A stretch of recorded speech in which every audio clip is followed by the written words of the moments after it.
Pak, katanya dapat setoran Pak. Dapat berapa Pak? Dapat berapa Pak? Dapat berapa Pak? Charles Mekiansyah yang juga Ketua DPP Partai Nasdem menyebutkan pihaknya akan melakukan pertemuan pasca penetapan tersangka Johnny Ciplit oleh Kejaksaan Agung.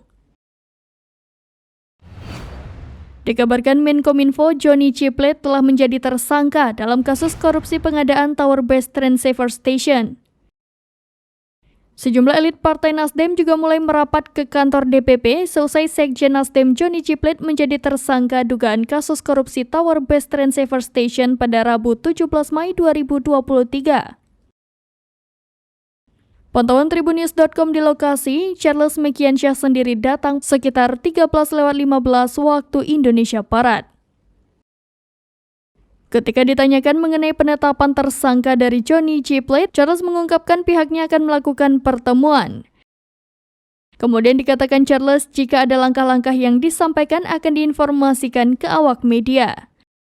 Dalam menetapkan Menkominfo sebagai tersangka, Kejaksaan Agung menemukan bahwa Johnny Ciplit berperan sebagai pengguna anggaran proyek Tower BTS. Dari posisi yang erat dengan urusan anggaran itu, tim penyidik Kejaksaan Agung menelusuri aliran dana terkait Johnny Ciplit, termasuk diantaranya aliran dana ke partai politik.